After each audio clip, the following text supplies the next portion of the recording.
buenas tardes. Les damos la bienvenida a la edición central de MBD Noticias. ¿Cómo estás, Martín? ¿Qué tal, Natalia? Gracias a ustedes por estar del otro lado. Aquí estamos cerrando la semana, como siempre, en la pantalla de TV Ciudad y de arranque con un tema excluyente. Exacto, una jornada gris en muchos sentidos, sí. Triste para muchas y muchos porque falleció este viernes a los 83 años el ex vicepresidente de la República, 2 veces ministro de Economía y Finanzas y varias veces senador frente amplista, Danilo Astori. Se le rendirán honores de ministro de Estado y el velatorio se realizará mañana desde las 10 de la mañana en el Salón de los Pasos Perdidos del Palacio Legislativo. Su sepelio será a las 14 horas en el Cementerio de La Teja. Astori fue una de las figuras políticas más relevantes de las últimas 4 décadas. Su figura fue destacada hoy desde el Frente Amplio, desde la coalición de gobierno y también fue reconocido por gente de la cultura y de la academia, desde donde se recordó especialmente su rol como docente y decano de la Facultad de Ciencias Económicas y Administración de la Universidad de la República, particularmente durante el golpe de Estado de 1973. El expresidente José Mujica dijo, entre muchas repercusiones, que debió ser candidato presidencial en 2014. Repasaremos muchas repercusiones, muchas expresiones desde distintos ámbitos. Tendremos un amplio desarrollo de esta noticia y mucho más. Y mucho más. Simplemente adelanto que habrá entrevista especial hoy para tener también la mirada económica sobre los aportes de Astori y mucho archivo, o mucho del inigualable archivo de TV Ciudad. Claro, y eso es importante subrayarlo también. Aprovechamos el gran archivo de este canal para compartir con ustedes algunas entrevistas con Danilo Astori en distintos momentos de la realidad uruguaya. Ahora sí, otros temas en los titulares. La justicia imputó por homicidio especialmente agravado con agravante de femicidio en reiteración real a la expareja de Mariana Rivero. El Ministerio de Ambiente amplió por 10 días el plazo para la puesta de manifiesto del proyecto Punta Ballena. El ministro Robert Bouvier se reunirá con el intendente de Maldonado, Enrique Antía, y con la bancada de ese departamento por este tema. El expresidente Julio María Sanguinetti aseguró que la entrega del pasaporte al narcotraficante Sebastián Marcet fue legal, pero se trató de un daño autoinfligido por el gobierno. Fue un error no forzado, afirmó el secretario general del Partido Colorado. El Frente Amplio presentó un proyecto de ley para regular los servicios VIP que ofrecen las mutuaristas a las personas usuarias y que busca evitar desvíos a los principios rectores del Sistema Nacional Integrado de Salud. El sábado comienza en Kenia la tercera cumbre internacional sobre contaminación por plásticos. Según representantes de la sociedad civil de Uruguay, es necesario tomar medidas profundas como parar la producción de plásticos. Este domingo de 9 a 19 horas se realizarán las elecciones presenciales de los presupuestos participativos de Montevideo y la elección de los consejos vecinales en los 8 municipios de la capital. El Ministerio del Interior comienza esta noche el operativo de cara al clásico entre Nacional y Peñarol que se jugará mañana en el Parque Central. En medio de un ambiente de crispación y tensión política, en España el Partido Socialista Obrero y el Partido Nacionalista Vasco firmaron el último pacto que le da la mayoría absoluta al actual presidente del gobierno, Pedro Sánchez, para su investidura y para formar un nuevo gobierno. El Ministerio de Salud de Gaza, la Organización Mundial de la Salud y la Medialuna Roja Palestina denunciaron ataques del ejército israelí contra varios hospitales y una escuela en el norte de la Franja de Gaza, que deja hasta el momento más de 50 muertos. Recuerden que también nos pueden ver a través de tvciudad.uy, donde estén y con el dispositivo que tengan. Lo mismo a través de la emisión en directo en vivo en YouTube. Y nos pueden escuchar a través de Uniradio, 107.7 de FM, radio de la Universidad de la República, que en la web es uniradio.edu.uy. Bienvenidos y bienvenidas a todas las personas que nos siguen también por esas vías. Ahora repasamos móvil y arranque. Sí, Martín, y nos vamos a uno de los lugares fundamentales para la labor de Danilo Astori, al Palacio Legislativo. Allí está nuestro compañero Martín Duarte. Martín, adelante. Natalia, Martín, buenas noches para todos y todas. Estamos aquí en el Salón de los Pasos Perdidos, que a esta hora se está acondicionando a propósito de lo que va a ser el velatorio, que como bien decían ustedes, se va a desarrollar mañana entre las 10 y las 13 horas. De hecho, hasta la jornada de ayer funcionaba o estaba dispuesta la quinta bienal, esta presentación que se ve pausada porque de hecho va a estar presente hasta el próximo 30 de noviembre, pero bueno, se ha desmontado aquí en el Salón de los Pasos Perdidos para contemplar lo que va a ser el velatorio, que decíamos se va a desarrollar entre las 10 y las 13 horas. Está previsto que el cortejo parta desde aquí, desde el Palacio Legislativo, y tenga una parada frente a la sede del Frente Amplio. Se está convocando a los militantes a las 13 horas. 13:10 estaría pasando por la puerta del local de Asamblea Uruguay y a las 14 horas sería el sepelio, en este caso en el cementerio de La Teja. En un ratito vamos a estar dando otra mirada mirada de los vínculos que tuvo Astori por fuera de la política, específicamente con el carnaval y con la murga, con una persona que lo conoce mucho, no solamente como carnavalero, sino también como asesor publicitario, como es el flaco Raúl Castro. Así que los estaremos convocando de algún otro lugar de la capital para estar justamente charlando con él y mostrando otra cara del legado de Astori. ¿Cómo definir la trayectoria política, académica y social de Astori? Será tema del informe de Julieta Núñez Tomás, que ahora Juli adelanta a modo de titular en el comienzo todavía de la edición de hoy. ¿Cómo te va, Julieta? Muy bien, Martín. Y no es nada fácil resumir una carrera tan larga y tan importante como lo fue la de Danilo Astori. Pero vamos a hacer el esfuerzo en el informe de hoy de mostrar los principales hitos de su vida y de su carrera. Pero además, para acompañar el informe de hoy, estuvimos hablando esta tarde con su compañero de gobierno, con su compañero de fórmula, José Mujica, el expresidente de la República Nacional, y dijo varias cosas muy interesantes. ¿Qué le enseñó a Astori? ¿Cómo fue trabajar junto con él? ¿Qué le deja a este país? Y dijo dos frases que les voy a adelantar de esta entrevista que compartiremos en minutos nada más. Merecía haber sido presidente y es una pérdida irrecuperable. Los invito a ver este informe en minutos nada más. El presidente de la República, Luis Lacalle Pou, el expresidente Julio María Sanguinetti y el expresidente José Mujica hablaron de lo que dejó Astori. La naturaleza es muy sabia y muy aventurera. Hace gente semejante, pero nunca repite, son únicas. Danilo era único. Ejerciendo un liderazgo intelectual, porque sus definiciones, sus precisiones, su modo de hablar, creo que fueron siempre fuente nutriente de todos los debates. Adversario de fuste, y en la vida uno tiene que tener en la vereda de enfrente adversarios para respetar. Comenzamos el desarrollo de la información repasando vida y obra de Danilo Astori. Como les decíamos, vamos a compartir parte del archivo de TV Ciudad con entrevistas a Astori. Una de ellas forma parte del archivo del año 2002 en el programa Los Bueyes Perdidos, donde el senador habló en su rol opositor representando al Encuentro Progresista Frente Amplio. Claro, en ese momento había propuesto un pacto de todos los partidos políticos para generar confianza en la ciudadanía y en los organismos internacionales en el marco de crisis económica y financiera por el que atravesaba el país. Cuando está en juego el sistema, la oposición tiene que tener conciencia que es parte de él. El sistema no es el gobierno, el sistema es el gobierno y la oposición. Y la oposición, sin dejar de ser lo que es oposición, tiene que contribuir a sacar al sistema del momento que está viviendo. Y hoy está en juego el sistema, me parece a mí. Entonces, esos dos comentarios me hacen concluir, nosotros que somos oposición, yo integro la principal fuerza de oposición de este país, que es el Frente Amplio, tiene que ser consciente de su rol de oposición. Como dicen varios compañeros, la gente quiso que fuéramos oposición, pero hoy esa oposición tiene que comprometerse con la búsqueda de una superación de la crisis. Más del archivo de TV Ciudad. En 2014 estuvo en el programa Primera Vuelta. Allí también lo entrevistaron a Danilo Astori, que ya había sido ministro de Economía y Finanzas en un gobierno, que en ese momento era vicepresidente de la República, y habló de los aportes que le hizo el gobierno a la izquierda y dijo que los expresidentes Tabaré Vázquez y José Mujica, que en ese momento estaba en el cargo, lo designaron para que condujese la economía por la confianza que transmitía. También dijo estar muy agradecido por todo lo que logró en política y que nunca se sintió frustrado por no llegar a ser presidente. Lo que la izquierda trajo como novedad al país desde el punto de vista histórico, si yo tuviera que elegir la principal, diría que es demostrar que las transformaciones sociales pueden ser la condición de la política económica y no al revés.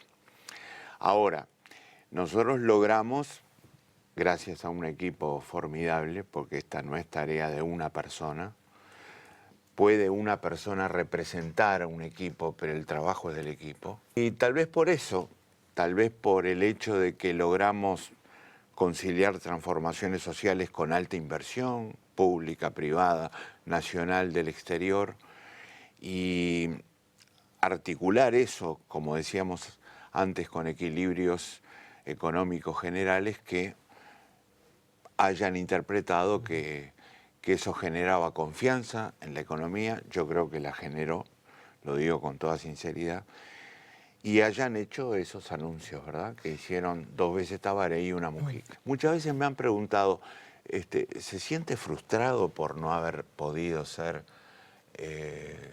presidente de la República? Y con toda sinceridad contesto que no me siento frustrado. En realidad me siento agradecido por todo lo que pude alcanzar, que no es poca cosa. Me siento profundamente agradecido. Eso no desplaza cualquier sentimiento de frustración. Bueno, y Astori ha dicho en distintas entrevistas que era muchas personas, ¿no? Siempre hablaba un poco de ese término. Así que sí será difícil repasar todas esas personas que fue durante su vida Danilo Astori. Bueno, muchos Astori a lo largo del tiempo y Julieta con el informe. Juli. Así es, compañeros. Vamos a tratar de explicarles un poquito, de hacer un pequeño repaso sobre la vida de Danilo Astori, una persona que logró una gran influencia en cada lugar que ocupó. Y eso lo podemos ver desde el primer momento que miramos su historia. Cada espacio que habitó dejó una marca, pero además tuvo un crecimiento tan importante en cada uno de los espacios que habitó, influenció a tantas personas en cada uno de los espacios en los que estuvo, que es difícil resumir en unos minutos su historia. Una persona que dejó huella en la academia, en la política partidaria, pero también en la política nacional, en la ciencia económica en general, en la región. Fue, además de todo lo que conocemos de sus cargos dentro de la academia, dentro de la política, dentro del gobierno, tuvo lugares muy importantes en la región en lo que tiene que ver con la consultoría económica, por ejemplo, en Naciones Unidas. Fue consultor desde 1966 de Naciones Unidas para cuestiones que tienen que ver con la economía y con el agro. 30 años en ese momento. Ya vamos a repasar un poco sus grandes hitos desde tan joven. Pero además fue autor de libros y de artículos vinculados a la economía desde 1963, es decir, también desde muy joven empezó a escribir y a generar, bueno, algo que vamos a compartir seguramente más adelante cuando nos visite aquí en Piso Germán de Agosto, esa gran influencia que tuvo sobre las ciencias económicas en nuestro país. Y fue, además de político, ya vamos a repasar algunos de sus cargos a lo largo de su carrera, doctor honoris causa en varias universidades del mundo y recibió también condecoraciones en ese sentido. Así que si les parece, sin más, voy a pasar a la pantalla para repasar en una línea del tiempo que les aviso desde ya, porque seguro, y lo sé, desde sus casas van a empezar a notar cosas que faltan. Bueno, una pequeña línea que trata de mostrar lo que fue este gran hombre de la política nacional. Danilo Astori nació el 23 de abril de 1940, por lo que este año, en 2023, cumplió justamente 83 años.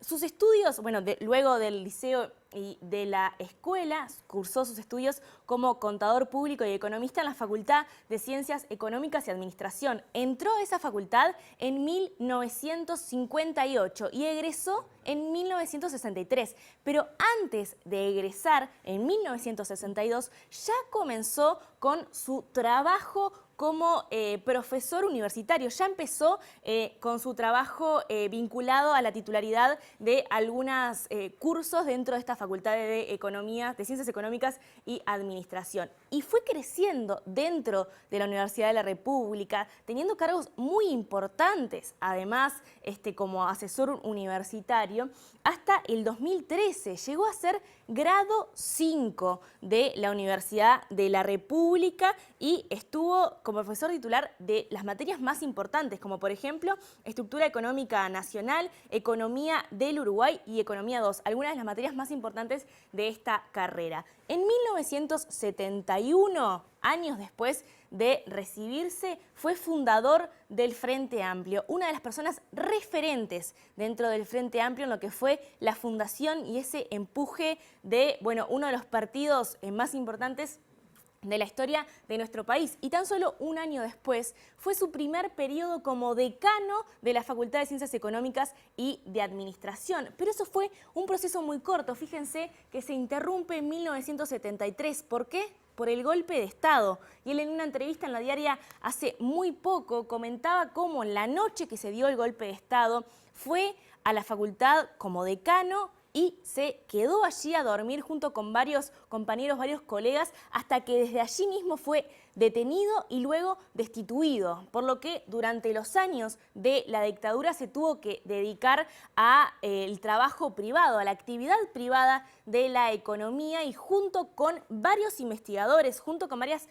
colegas de su profesión, en 1978 fundó CIEDUR, un centro de estudios de la economía que fue sumamente influyente. Fue una institución privada, es una institución aún, sigue además dando grandes investigaciones a nuestro país, una institución privada no gubernamental y sin fines de lucro que desarrolló la innovación justamente vinculada a los estudios económicos. Vamos a ver esta segunda etapa ya en democracia del trabajo en la siguiente, lo que estamos viendo aquí en la siguiente placa, cuando retoma la democracia en nuestro país en 1985, vuelve a ser decano de la facultad Danilo Astori por el periodo de 1985 a 1989, y en 1989 integra la fórmula presidencial con Líber Seregni y es además titular de todas las listas del Frente Amplio al Senado. Este fue obviamente un momento muy importante en su carrera porque él era considerado un dirigente independiente y fue desde ese lugar que logró reunir apoyos para integrar la fórmula presidencial.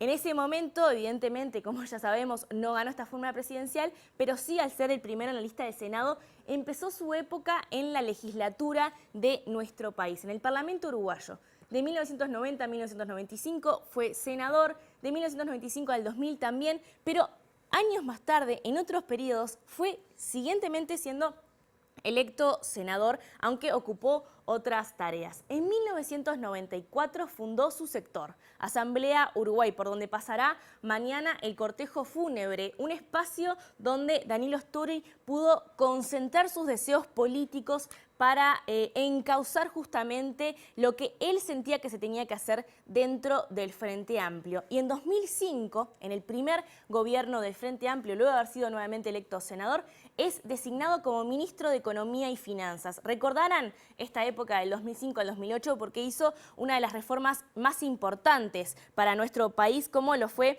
la reforma impositiva caracterizada por el IRPF y una reorganización y modernización del sistema tributario uruguayo. Luego integró junto con José Mujica la fórmula presidencial del 2010 y en el 2009 ganó las elecciones como vicepresidente de la República, cargo que ejerció del 2010 al 2015 y luego del 2015 al 2020 fue ministro nuevamente de Economía y Finanzas. En 2019 fue electo nuevamente senador, pero renunció a esa banca en 2021 y esta es, en grandes rasgos, la carrera de Danilo Astori, como les decíamos, un gran impacto en todos los espacios que ocupó. Para hablar un poquito de esta carrera fue que hoy estuvimos hablando justamente con quien lo acompañó en esta fórmula presidencial, con quien fue el presidente mientras él era vicepresidente y evidentemente se encargaba también de la Cámara de Senadores de nuestro país. Estuvimos hablando con José Mujica justamente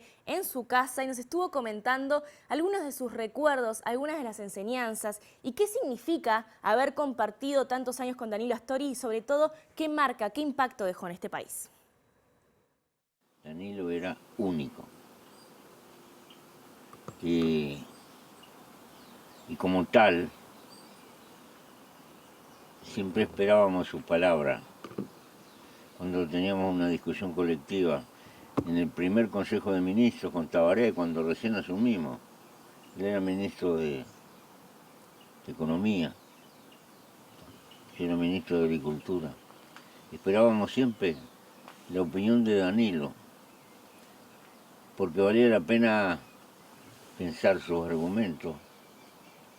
Y nunca estaba en una discusión completa si no lo escuchábamos a Danilo. Sentíamos satisfacción de que él hablara y opinara. Un hombre afecto a las transformaciones sociales, pero muy convencido del juego y de las limitaciones de la propia democracia liberal, que creo que ayudó mucho a no confundir deseos con realidad. En el avatar político yo debí de haber puesto en su momento todo el peso de mi circunstancia para apoyar que él fuera candidato. Y no tuve el temple de pelearme con mis compañeros y imponérselo. Y se lo quería reconocer, porque él merecía haber sido presidente de la República. Y una persona que es reconocida en el mundo por las enseñanzas que dio, habla de las enseñanzas que Danilo Astori le dejó a él. Él tenía una forma intelectual netamente científica de analizar la realidad. Él no tenía apuro, pensaba y le daba vuelta. Y eso es importante en la tarea de gobierno y en todo lo demás. Porque nos ayuda a ver problemas de la realidad que a veces no los vemos. Es un aporte y es una pérdida irreparable. Seguramente que la vida continúa y van a venir generaciones de militantes y seguramente que aparecerán mujeres y hombres brillantes. Pero Danilo es único. Deja un agujero de esos muy difíciles de cubrir. También se refirió a la figura de Danilo Astori, el presidente Luis Lacalle Pou, y dijo que fue un adversario de fuste a quien respetar. Le envió un fuerte abrazo a su familia y al Frente Amplio y su militancia. El saludo a la familia, a la dirigencia y a los militantes del Frente Amplio por el fallecimiento del contador Danilo Astori, alguien que marcó los últimos 15, 20 años de un sector importante de la política donde estuvo, adversario de fuste, y en la vida uno tiene que tener en la vereda de enfrente adversarios para respetar, para coincidir, para discutir o para reafirmar las ideas propias. Así que a tu fuerza política, a la familia y a la militancia, un fuerte abrazo. Y el presidente del Frente Amplio, Fernando Pereira, emitió un comunicado refiriéndose justamente al legado de Astori de alguna manera, en el que destacó lo que definió como el compromiso de Astori con las causas de las personas más débiles y con los ideales de libertad, justicia y democracia. Su partida significa una gran pérdida, dice el comunicado, para el Frente Amplio y para el país por su participación para la construcción de los pilares fundamentales de 50 años de unidad y de las transformaciones en el país. Y por supuesto que el fallecimiento de Astori generó diversas repercusiones en las redes sociales. Y su figura fue destacada desde la academia, los partidos de la coalición de gobierno y por supuesto el Frente Amplio. La intendenta de Montevideo y precandidata presidencial Frente Amplista, Carolina Cose, expresó en la red social X que es un día de dolor merecedor de un gran abrazo en honor a nuestro gran Danilo Astori, compañero de siempre. El intendente de Canelones y precandidato presidencial Frente Amplista, Yamandu Orsi, lo definió como compañero de todas las horas y le dedicó un gracias y hasta siempre. El senador y también precandidato presidencial Frente Amplista, Mario Vergara, además, dijo que no era necesario que Danilo muriera para pasar a la historia. Asamblea Uruguay, sector que Astori fundó y que lideró por 3 décadas, comunicó el fallecimiento como la la más triste noticia y lo despidió con razón y corazón. La vertiente artiguista lo reconoció como un imprescindible, el Partido Comunista expresó reconocimiento y profundo respeto, el Partido Socialista lo definió como referente histórico y el MPP evocó su responsabilidad, compromiso y vocación por un futuro mejor. A nivel del oficialismo, además de la calle Pou, la vicepresidenta Beatriz Argimón posteó en X que lamentaba profundamente el fallecimiento y el secretario de la presidencia y precandidato nacionalista Álvaro Delgado publicó un mensaje similar extendido a seres queridos, el Frente Amplio y Asamblea Uruguay. La precandidata nacionalista Laura Raffo y el senador del mismo partido Sergio Botana, ambos economistas, lo recordaron por su tarea docente. Botana dijo que Astori fue un estudiante brillante que trabajó con el referente nacionalista Wilson Ferreira Aldunate en la ex Comisión de Inversiones y Desarrollo Económico, CIDE. Decano a los 32, profesor de vocación, sus tizas de colores, sus puntos, autor de libros valiosísimos, parlamentario de excelencia, eje de los gobiernos frente amplistas, respeto y cariño, escribió Botana. Desde el Partido Colorado, además de un posteo desde la cuenta institucional y entre otras repercusiones, el senador y líder de Ciudadanos, Adrián Peña, dijo que Astori garantizó los equilibrios y la defensa de los valores republicanos en los gobiernos del Frente Amplio. El senador y líder cabildante, Guido Manini Ríos, en tanto, también escribió sobre Astori, a quien definió como alguien que tuvo un papel protagónico en la política uruguaya. La Universidad de la República lo definió como destacado referente político y ex decano de la Facultad de Ciencias Económicas y Administración, que tuvo un rol clave frente a la intervención a Laudelar en dictadura y en la restauración democrática. El diputado frente amplista Carlos Varela, integrante de Asamblea Uruguay, dijo que el pensamiento astorista representa una identidad política y que mantenerlo es un desafío. Y el senador frente amplista José Carlos Maía, del mismo sector político, recordó el compromiso de Astori con sus ideas y también lo recordó, lo evocó más allá de la vida política. Con Danilo compartimos muchas cosas, desde lo personal, de ir al estadio juntos, a ver Nacional, a él ir al carnaval, a seguir a su murga Falta y Resto, a hablar de música y hablar de la vida. Nosotros vivimos, entre comillas, lo que se denomina los costos políticos, cuando vos tomás decisiones que creés que le hacen bien al Uruguay, pero que vos no lo podés estar en el corto plazo sufriendo consecuencias de haber tomado determinadas decisiones. Bueno, Danilo nunca midió eso. Y bueno, ni en sacrificio personal, ni en ninguna de esas cosas. Por eso creo que el Uruguay le debe un gran reconocimiento por todo lo que ha aportado, y ni que hablar los frente amplistas en general. ¿Ustedes sienten que se le hizo pagar caro a Danilo Astori determinados posicionamientos dentro del Frente Amplio? Sí, en general, en algunos episodios sí, pero, a ver, también hay que ser, no sé cómo lo vería él, pero muy reconocido en la vida.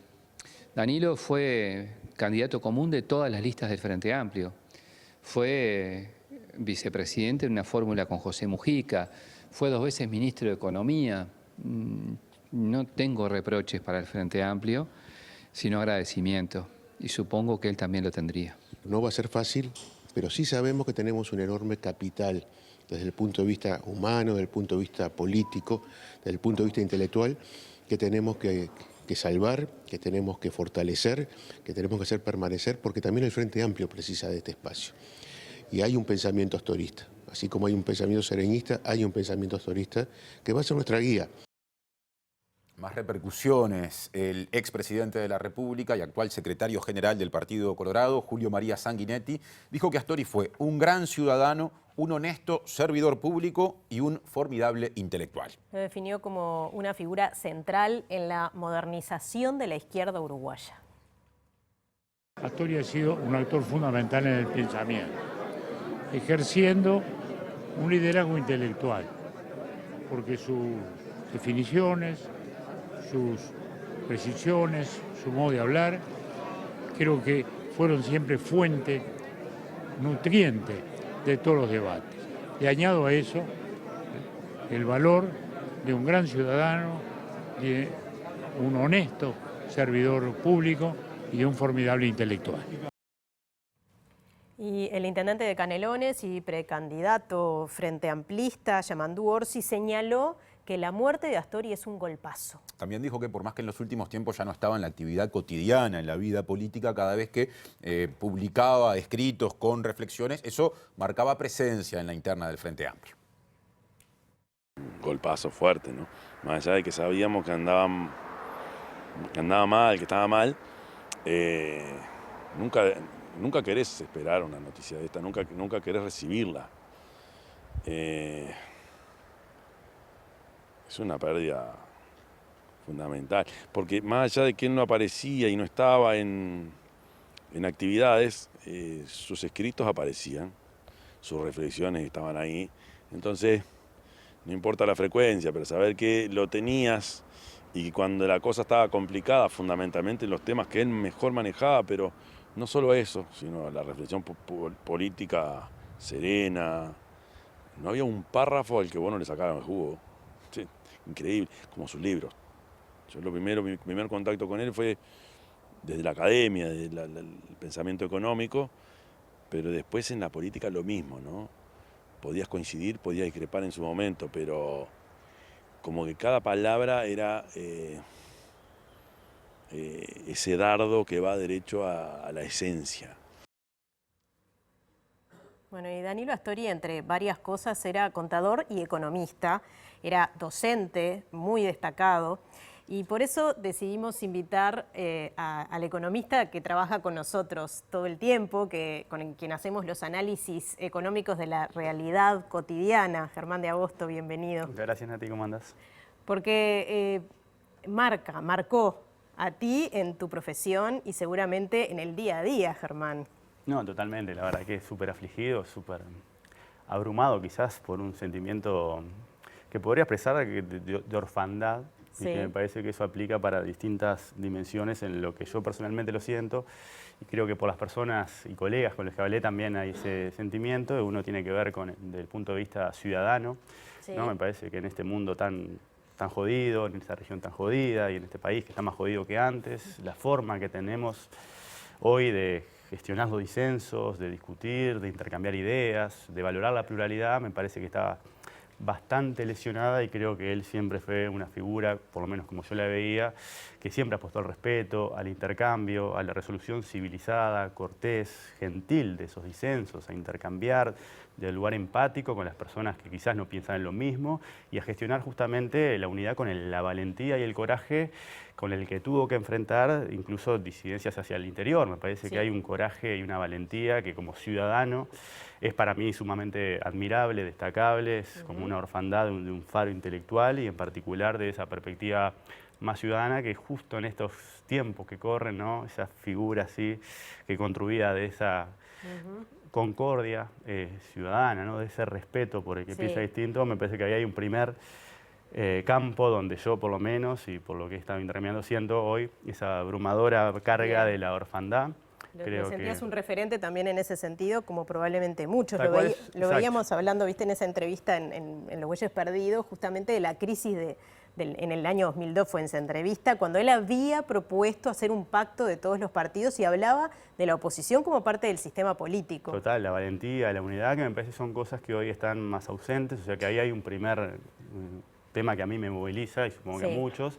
Después, naturalmente, por mi deformación profesional, como economista, también hay sentimiento de orfandad. El decano más joven que tuvo la facultad, 2 veces ministro de Economía. Recordemos que tenía 32 años cuando años fue decano, en el 72. ¿No? Y fue el responsable político de la conducción económica de un país que en el ciclo progresista consolidó un conjunto de transformaciones en la dirección de una sociedad más justa, más próspera, que pudiera articular adecuadamente lo que es el crecimiento económico con la distribución, con la preocupación por el bienestar de las mayorías, con un país que es más equitativo, con un país que realmente tuvo en esos años el periodo de crecimiento más excepcional, tanto por su extensión como por su intensidad, o sea que desde el punto de vista de la economía, que también hizo docencia desde la radio con temas económicos, ¿no? Me parece que ahí en el acto docente... Desde la pluma también, además de escritor periodista. Exacto, entonces creo que también hay como un sentimiento abrumador de orfandad cuando lo pienso desde la economía, cómo formó y cómo permeó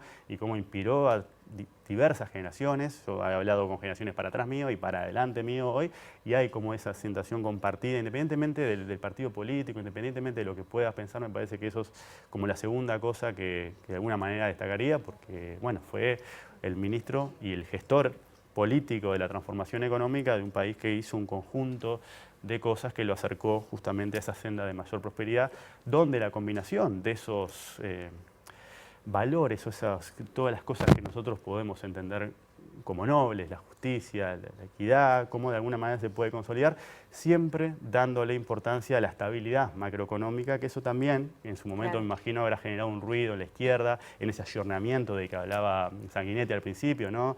Bueno, de velar por todos esos otros aspectos. Entonces, esa conjugación tan particular de dimensiones me parece que también es otra de las cosas que marcan generaciones y que van a hacer que de alguna manera, más allá de que su vida material pudo haber concluido, son vidas que se transforman y se multiplican en todos nosotros y por ende son eternas, y creo que parte de esos valores, parte de lo que se desprendía de sus propias diálogos que ahora estábamos repasando, es otra de las cosas que lo hacen una figura tan excepcional, tan pesada, tan fuerte para lo que es un economista en nuestro país. Sí.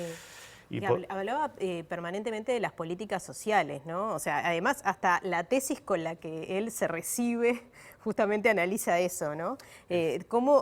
Planteaba muchas veces cómo la economía puede ir detrás de la política social y no al revés como se concibe muchas veces. Totalmente, y cuando lo pensamos de la economía creo que estamos acotando el alcance de todas sus contribuciones de una persona que aportó en todos los campos de la vida y el quehacer de una sociedad, en particular la cultura, pero bueno, hoy estamos con un enfoque más restringido hacia los aspectos económicos, pero si vos te fijás, los distintos modelos que en la historia reciente de Uruguay han habido, no todos, de hecho, no han conjugado justamente ese crecimiento con ese impacto de ese crecimiento, con ese reparto de los frutos de ese crecimiento para justamente que los más débiles, los más desfavorecidos, las personas que por las contingencias de la vida, que son ajenas a ellas, de alguna manera pudieran aprovechar ese cambio que tuvo la estructura productiva, que fue monumental, pero me parece en particular destacable el hecho de su acción para que ese crecimiento, a diferencia del crecimiento que hemos tenido en otros momentos de la historia, se tradujera en mejoras tangibles de las mayorías, en particular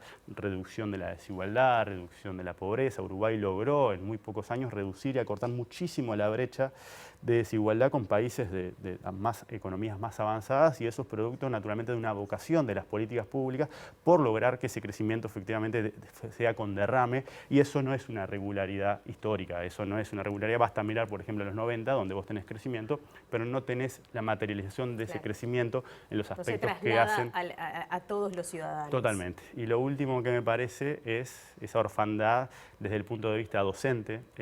Una de las cosas que decía en una entrevista ¿Fue docente tuyo? No llegué ahí al final, pero es docente mío, y creo que de todos, más allá que no fue en el aula, lo es en cada vez que hablaba, cada vez que intervenía, cada vez que apostaba por esa concordia, estaba enseñando, y entonces siempre lo voy a tener como un docente. Y de hecho él decía que de todas las actividades, tanto del mundo de la economía, de la política económica, la que era preferida para él era justamente la docencia, y era lo que había ocupado una parte importantísima de su vida. La mayor parte de su vida, desde los 20 y pocos años. Totalmente, y que eso era lo que más disfrutaba, y de alguna manera creo que siempre en el ejercicio de la docencia siempre hay algo de generosidad, me parece, ¿no? Y de contribución en particular de él a la causa pública, que es sumamente complicado, porque cuando lo abrimos y tratamos de diseccionarlo en todos esos actores, como decíamos, todas las personas que habitaban en esa persona, creo que nos conmueve y nos aflige en un montón de capas distintas, y esto lo estás hablando con una persona de una visión muy acotada al mundo de la economía, pero creo que de alguna manera tiene otras cosas que son... Él tenía tan claro eso que, algo un poco autorreferencial, pero cuando me ha tocado muchas veces entrevistarlo, desde su época de senador hacia adelante, nos explicaba a veces a los periodistas, que nos costaba entender, sobre todo en esa época de la crisis y tal, nos hacía dibujitos, ahí hablaba, creo que Botana hablaba de los colores y te hacía los dibujos y todo para que trataras de entender, muy didáctico. Claro, hay una empatía subyacente a ese tipo de cosas que justamente hacen el diferencial. Entonces me parece que cuando tomás eso, realmente te queda esa figura tan potente, que bueno, hoy estamos celebrando de alguna manera dándole la vuelta a las cosas y tratando de justamente enfocarnos en las cosas que nos deja positivamente. Y creo que la esperanza, y yo soy una persona pesimista de cabeza, hago el esfuerzo por ser optimista de corazón, pero muchas veces vivo en la ambivalencia, y yo creo que cada vez que lo escuchaba o en el intercambio siempre había un grano de esperanza, que era como él vivía justamente su aproximación a la cuestión pública. Me parece que con esa esperanza de decir es posible, los uruguayos tenemos las condiciones, la materia prima humana para construir un país que sistemáticamente está avanzando en sus condiciones materiales, en la cultura y en otras dimensiones que hacen a la vida buena, la vida feliz, al bienestar de las personas, y que de alguna manera me parece que eso es sumamente destacable y que lamentablemente la situación y la forma en que hoy debatimos, en que hoy intercambiamos sobre los temas que son sumamente relevantes en perspectiva país, se va a notar más esa falta, ¿no? Y se va a notar más esa esperanza en la construcción de decir, este es el camino, ¿no? Creo que hizo como un aporte de cartografía, de como delimitar las líneas y las rutas hacia la construcción de esa sociedad que él tenía, ¿sí?, en la cabeza, como que era la sociedad que nos podíamos permitir, dado el valor que teníamos los uruguayos, y me parece que de esa esperanza es también sumamente aleccionante, sumamente... Tenemos que cerrar. Sabés que acá nos apuran siempre, pero de repente como concepto estás hablando, vos decís que sos pesimista, pero igual hablas de la esperanza. Decía Mujica, es una pérdida irreparable, pero él era generoso, docente, marcó líneas por las que transitó un país durante 15 años y probablemente muchas han quedado también hasta el día de hoy. Hay esperanza entonces, como decías tú, de que también muchísimas personas que lo siguieron puedan poner en práctica varias de sus ideas o de sus lineamientos. Totalmente, de esos ejercicio cartográfico de marcar esas rutas que de alguna manera nacen desde el optimismo y desde la esperanza, y creo que eso que permeó para atrás naturalmente va a permear para adelante porque recién empieza, me parece, y creo que el devenir de los acontecimientos y nuestra actualidad de la vida pública va a poner su figura justamente en el lugar que se merece en la historia de lo que es el país. Seguro. Y que muchas veces quizás no fue tan, o fue más ingrata con él de lo que quizás en otros, que se podía esperar de una figura tan él como él. Algo de eso decía Mujica, algo de eso estaba implícito en la pregunta de si se arrepiente. Decía que no lo ahí sentía, también está su grandeza, me parece, ahí también son las cosas que las generaciones que venimos atrás, valoramos, aprendimos y tenemos la responsabilidad ahora de llevar esa posta y de oscilar más hacia ese optimismo y esa esperanza, porque justamente nos mostró que es posible conjugar un modelo donde vos tenés un crecimiento económico y un derrame que se traduce en las condiciones de mejora de vida, en particular de las personas que tuvieron más desfavorecidas en ese reparto de las contingencias de la vida. Bueno, muchas gracias, Germán. Evidentemente seguirá su legado y seguirá en la historia, además, porque ese tipo de personas en realidad no se muere nunca. Viven todos nosotros. Sí, claro. Bueno, muchas gracias, Germán. Ya sigue Martín con más información. Presenta Antel, que ahora te da Disney+ y Star+ al mejor precio. Se ha hablado mucho del Astori político, del Astori docente universitario. ¿Qué decir del Astori vinculado a la cultura, a la música y en particular al carnaval? Tema del móvil que sigue con Martín Duarte. Compañeros, nos venimos hasta el Club Tabaré. Le agradecemos estos minutos al Flaco Castro, una persona que conoció de cerca a Danilo Astori, que de hecho compartió una de las pasiones como el carnaval. Flaco, gracias por estos minutos en este informativo que está recordando también el legado de Astori, muy vinculado al carnaval cuando los políticos no iban al carnaval de alguna forma. ¿Cómo fue esa cercanía a la falta? ¿Por qué se dio? Sí, bueno, gracias por la nota, Martín. Un honor hablar de Danilo, que uno lo va a llevar eternamente en el corazón, ¿no? Danilo se acercó a la murga, o mejor dicho, la murga también se acercó a él en el Club Malvin, allá por mediados de los dorados 80, cuando salíamos de la dictadura. Y él empezaba a tomar preponderancia en la vida política nacional y la falta daba su mensaje, como siempre. Y eso provocó 40 años de amistad, desde el año 82, 83. Un día me pidió en un comité de base, no me pidió, estaba cantando la murga y él estaba cerquita ahí, cantaba con nosotros y le digo, vení, parate acá, porque acá cerquita del Tabaré, en el estadio de la Comunitaria. Y después toda la vida, porque después nos juntó mi profesión, que es la publicidad, y yo fui la agencia de su agrupación política, Asamblea Uruguay, desde que se creó. Fuimos nosotros que le pusimos el nombre, en realidad fue Rosario Lazaroff, trabajando conmigo, que le pusimos el nombre de Asamblea Uruguay. O sea, imagínate, y hasta el día de hoy, o hasta estos días, hemos sido la agencia de ellos. ¿Qué recordás de esas charlas? En ese caso como amigo, pero también como publicistas, a la hora de bueno, hoy toda la política y el espectro político lo recuerda como el presidente que no fue, pero que tuvo las características de presidente por el legado que dejó también, ¿no? Y fue el presidente que nos perdimos. Fue como tener a Maradona y no haberlo puesto en la selección, no haberle dado el capitanato. Un alemán dijo, Astori tiene un economista alemán, que no recuerdo el nombre, dijo, Astori maneja la economía uruguaya con puño de hierro y guante de seda. ¿Qué rescato de lo que aprendí con él? Todo. Las pausas, la manera de expresarse, la forma de razonar, poner siempre el Uruguay primero, el frente después y después su propio interés personal, aún haciendo cosas que los perjudicaban en el momento.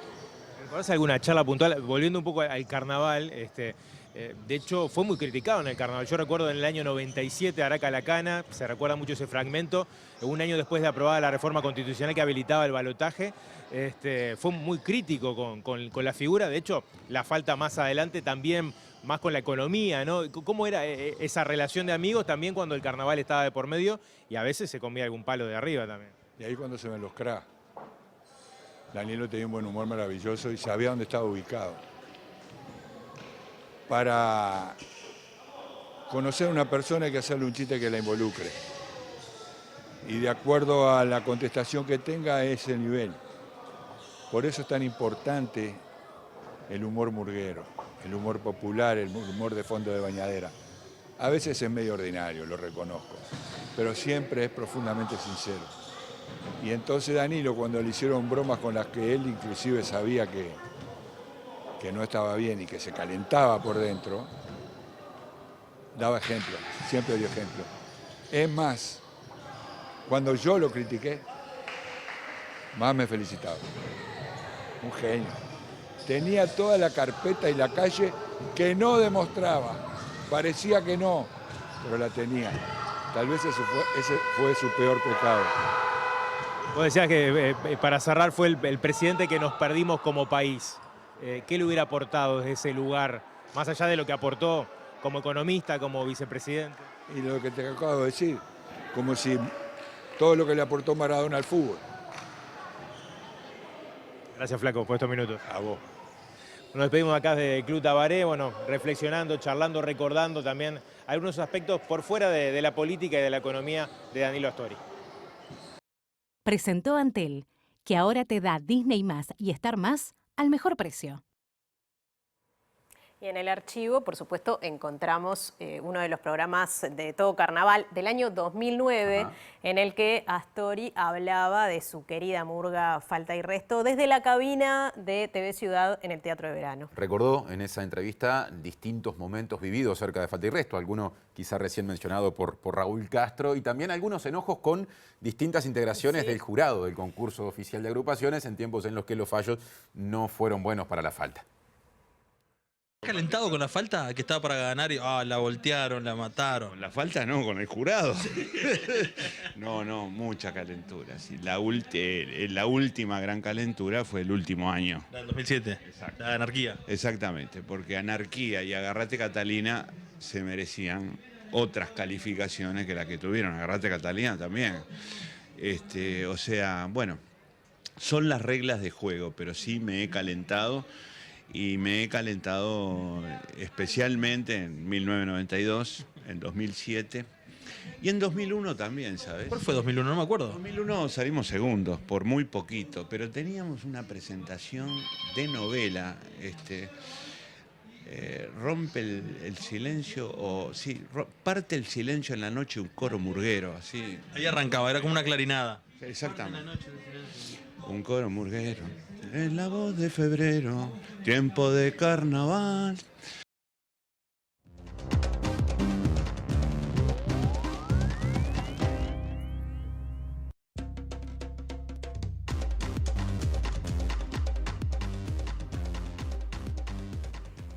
Estamos en el segundo bloque de la edición central de MBD Noticias en la pantalla de TV Ciudad.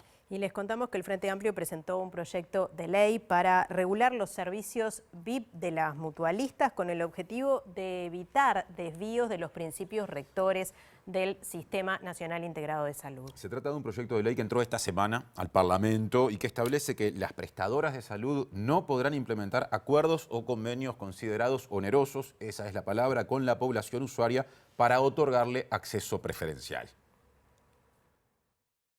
En su exposición de motivos, el proyecto repasa los ejes centrales de acción del Sistema Nacional Integrado de Salud y sostiene que existen algunas prácticas que se están desarrollando y que no van en línea con las bases fundamentales del sistema. Por este motivo, se propone que el sistema siga siendo equitativo y de calidad para todos los usuarios. Según la iniciativa, desde hace varios años hay mutualistas que están ofreciendo servicios Plus o VIP a través del pago de sobrecuotas. Con estos pagos se accede a servicios no incluidos en las prestaciones como mayor confort en hotelería, tratamientos especiales y más recientemente servicios que están incluidos en plan integral de atención a la salud y deberían brindarse sin costo a todos los afiliados. El texto afirma que los tiempos de espera para la consulta, intervenciones quirúrgicas y otras prestaciones no pueden clasificarse en categorías según la capacidad de pago del usuario, ya que todos están bajo la cobertura que el FONASA transfiere a las mutualistas por cada afiliado. De esta forma, el proyecto busca evitar los desvíos a los principios rectores del sistema de salud, afirman legisladores del Frente Amplio. Hoy se formalizó la investigación, cambiando de tema, les contamos, contra el femicida de Mariana Rivero, la joven de 24 años que fue encontrada muerta en la zona de Punta Yeguas hace pocos días, esta semana. Se le imputa un delito de homicidio muy especialmente agravado por femicidio en reiteración real y vilipendio agravado, que es el desprecio al cuerpo, con 180 días de prisión preventiva por riesgo de fuga y entorpecimiento de la investigación. Lo primero es que los hechos de por sí son aberrantes. Lo cierto es que la Fiscalía tiene elementos muy fuertes y muy contundentes acerca de la comisión del delito y de la autoría. Y lo cierto es que creo que los hechos que se relataron ahí nos interpelan a todos como sociedad porque son realmente atroces.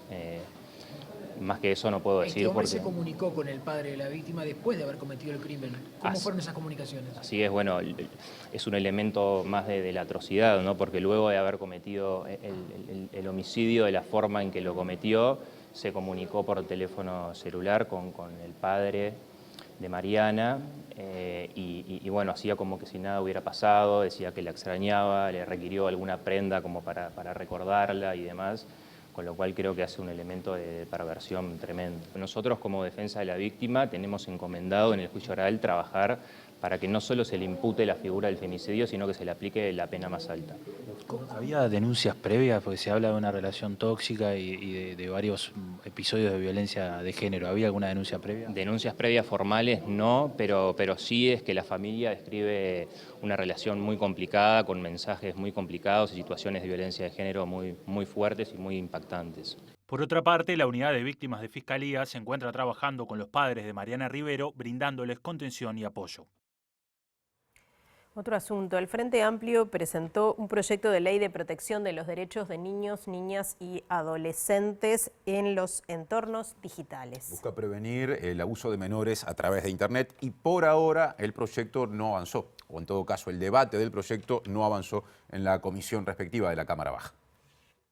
Nuestra idea es que el Estado uruguayo se tome la tarea de la prevención de la protección de los derechos de niños, niñas y adolescentes en Internet, en los espacios virtuales, en los entornos virtuales, y que específicamente prevenga el abuso sexual infantil, el abuso sexual para niños, niñas y adolescentes a través de Internet. El entorno virtual es parte de la vida de los niños. Nosotros avanzamos mucho sobre el acceso a Internet, el acceso a lo virtual, el mundo digital, y nos quedamos cortos en la protección de los derechos en los entornos virtuales. Las redes en Internet se usan mucho para grupos que se organizan para cometer delitos contra los niños, niñas y adolescentes. Los grupos de pedófilos se organizan atrás de juegos infantiles, o sea, es un problema que tenemos que abordar. La ley pretende crear un listado de páginas web sospechosas de violar la norma, suspenderlas temporalmente hasta que la justicia evalúe si infringen la ley y dar aviso a quienes ingresen a estos sitios digitales de que pueden denunciar. Además, crearía una comisión para la protección de los derechos digitales de niñas, niños y adolescentes en Uruguay. Que nos quedamos un poco preocupados porque cuando presenté las modificaciones estaba solo Cabildo Abierto, o sea, estaba el Frente Amplio Cabildo Abierto, Partido Nacional no se pudo quedar, y bueno, esperemos que no se frene y que podamos impulsarlo. Yo creo que sí, igual. Primero porque hay un montón de personas que saben que esto es necesario, y después porque es un proyecto propositivo y que aparte puede poner al país de nuevo liderando en derechos. Presenta Mercado Agrícola de Montevideo, en el corazón de un barrio donde late la ciudad. Mercado de Historias. Mercado de Historia.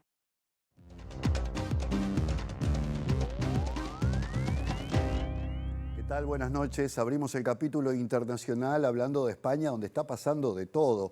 Porque hoy el presidente del gobierno español, Pedro Sánchez, logró el último acuerdo que le faltaba con el Partido Nacionalista Vasco para completar un apoyo que va a ser absoluto, porque va a tener seguramente 179 votos de los 176 que necesitaba para poder formar un nuevo gobierno. Todo esto en medio de las manifestaciones que se vienen dando hace días, inclusive hoy, atizadas por Vox y grupos falangistas y ultraderechistas, al punto de que esta noche en Málaga quedaron encerrados en un edificio el canciller alemán Olaf Scholz y el presidente del gobierno español Pedro Sánchez, rodeados por los manifestantes en medio de una situación muy particular que seguramente va a continuar en estos días, incluso cuando la semana próxima el Congreso de España, bueno, se apreste justamente a ungir a Pedro Sánchez como nuevo jefe de gobierno.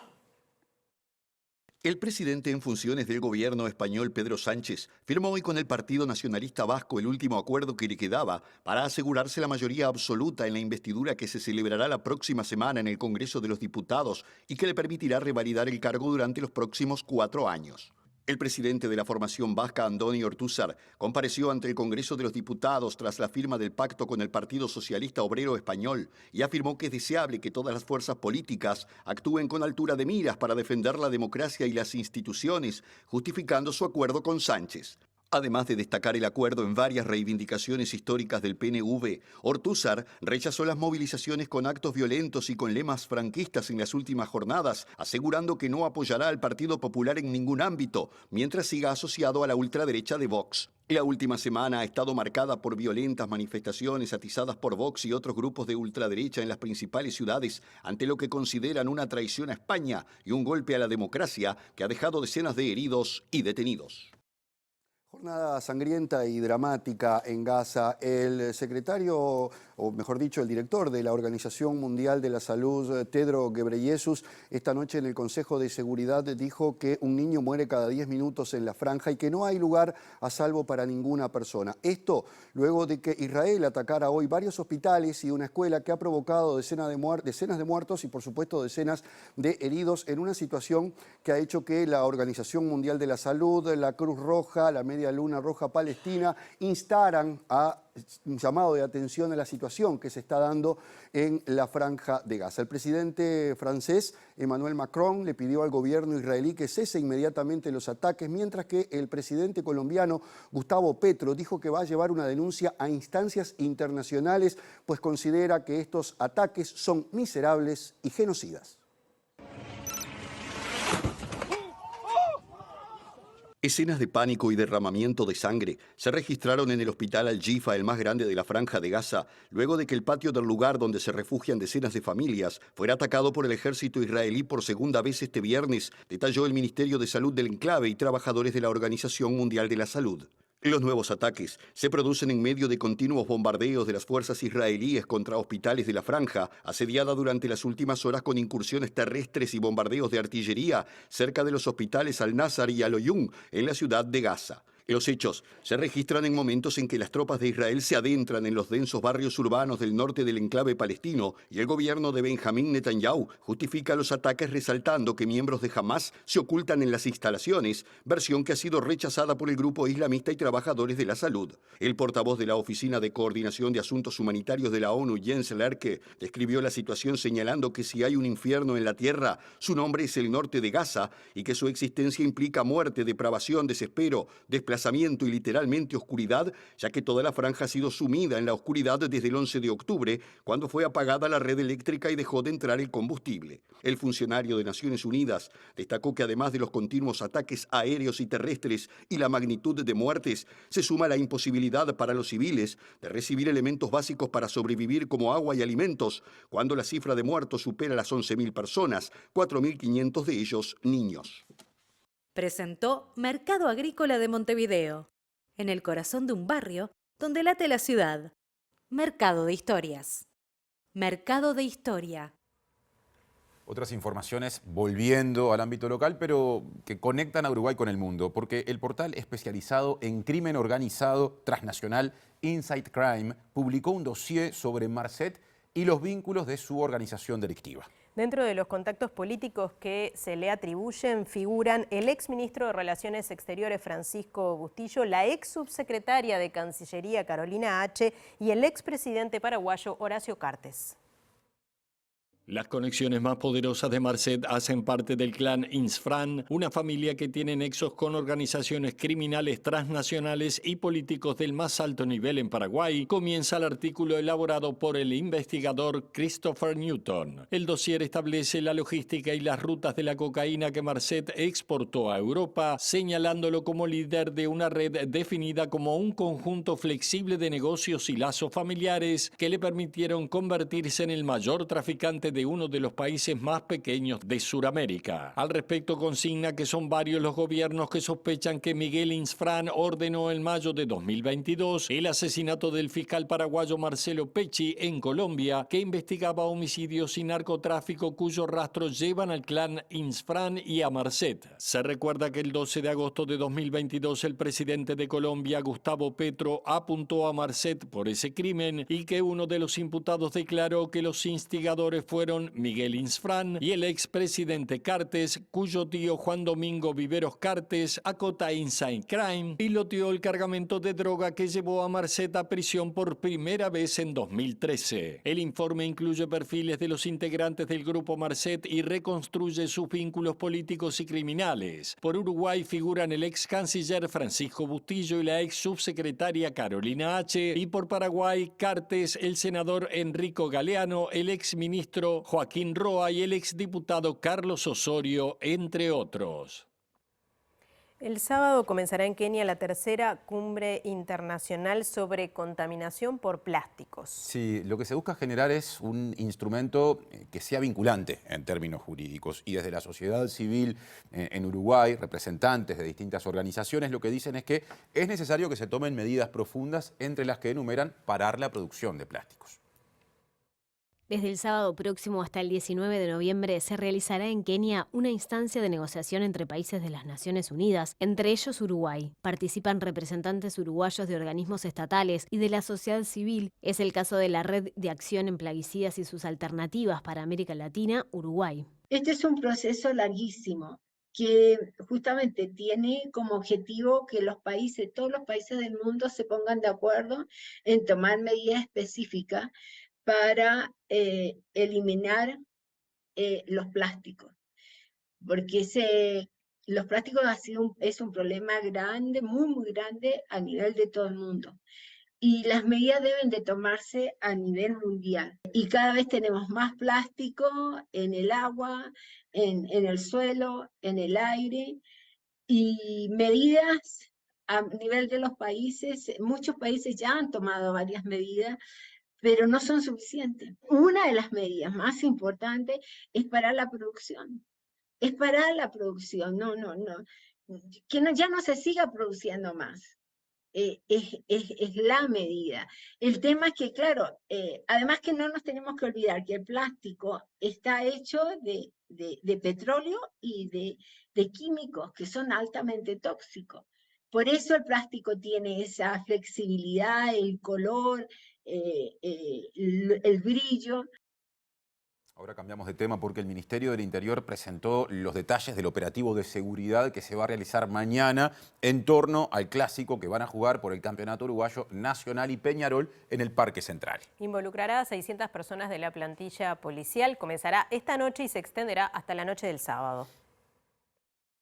El operativo comenzará a las 22 horas del viernes con las distintas zonas de exclusión. A las 12 horas del sábado comienza el operativo general, mientras que a las 13:30 se abrirán las puertas del Estadio Gran Parque Central en un partido que comenzará a las 16:30 horas. Se podrá ingresar con radio pequeña, termo y mate, bombos y tambores, banderas de 2x1, paraguas, carteras, mochilas y riñoneras. No se podrán ingresar bengalas, papel picado o serpentinas, bebidas alcohólicas y objetos peligrosos.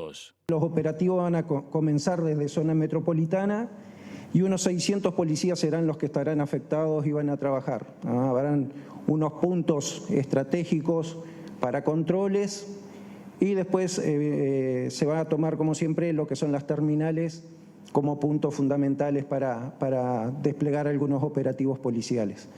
Decir que, bueno, obviamente todo lo que es la zona metropolitana y Maldonado, las líneas que vengan de allá, estarán incluidos en el operativo con un trabajo fuerte de caminera.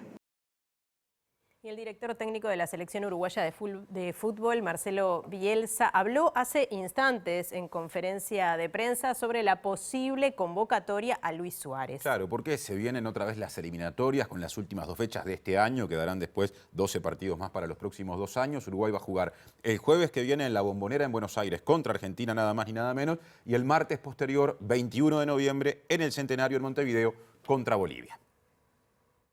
Su rendimiento se expresa en goles.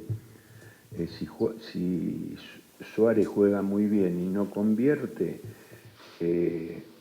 ni él no se sentiría bien, me imagino. Y si no juega bien y convierte, se sentiría bien porque su objetivo es el gol por la posición en la que juega y por sus características. A lo largo es muy raro que un jugador sin jugar bien solo convierta.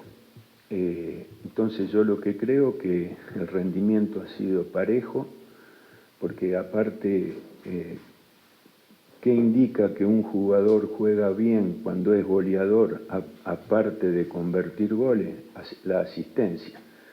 Porque si un jugador solamente termina las jugadas, eso es importantísimo. Pero si un jugador, aparte de terminar las jugadas, ayuda a construirlas y la expresión de su participación en el juego creativo y ofensivo es la asistencia para que convierta otro compañero, ya se dan 2 aspectos que redondean la realidad de Suárez. Bueno, nos estamos yendo, repasamos antes los datos del tiempo y les contamos que rige a esta hora una alerta amarilla que involucra a parte de la zona metropolitana, Montevideo, San José, bueno, Flores, parte de Tacuarembó, Río Negro, parte de Paysandú. Es bastante amplia la alerta amarilla por vientos fuertes y lluvias intensas. Y a propósito de las lluvias intensas, nos metemos en el pronóstico del tiempo para las próximas 72 horas, elaborado por Inumet. Ahí tenemos lo que se esperaba para este sábado, día 11 de noviembre, en Montevideo y área metropolitana, cubierto a nuboso, precipitaciones y tormentas, sobre todo por la mañana, disminución de nubosidad y neblinas por la tarde, mínima 16, máxima 24. El domingo ya mejora el tiempo y ya no hay pronóstico de lluvias, ni domingo ni lunes. El domingo comienza a bajar la temperatura, 14 grados la mínima, 21 la máxima. Va a haber mucha nubosidad el domingo, pero como decía Natalia, no se espera que llueva. Lo mismo para el lunes. Probabilidad de lluvias para el lunes nula en capital y cercanías, mínima 12 grados, máxima 18. Bien. Bueno, nos estamos yendo, pero como todos los días, los invitamos a quedarse en la pantalla de TV Ciudad. Claro, en primer término llega al lado B, que tendrá una entrevista vinculada al que ha sido el tema de la jornada del fallecimiento del ex vicepresidente, entre otras cosas, Danilo Astori. Bien, nos reencontramos el lunes a las 19 horas. Gracias por estar, que pasen bien. Buen fin de semana.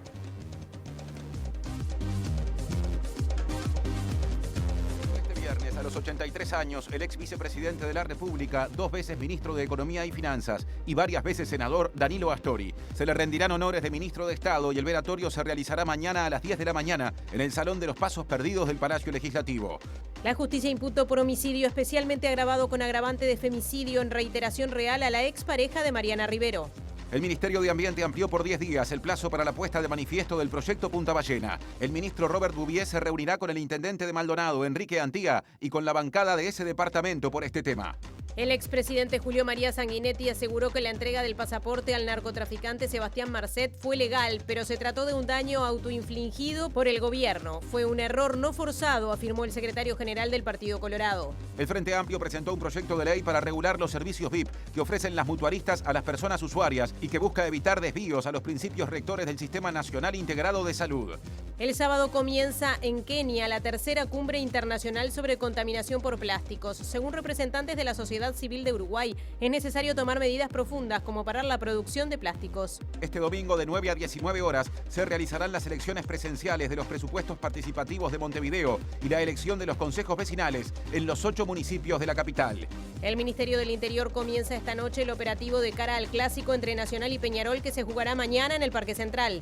En medio de un ambiente de crispación y tensión política, en España el Partido Socialista Obrero y el Partido Nacionalista Vasco firmaron el último pacto que le da la mayoría absoluta al actual presidente del gobierno, Pedro Sánchez, para su investidura y para formar un nuevo gobierno. El Ministerio de Salud de Gaza, la Organización Mundial de la Salud y la Medialuna Roja Palestina denunciaron ataques del ejército israelí contra varios hospitales y una escuela en el norte de la Franja de Gaza, que deja hasta el momento más de 50 muertos.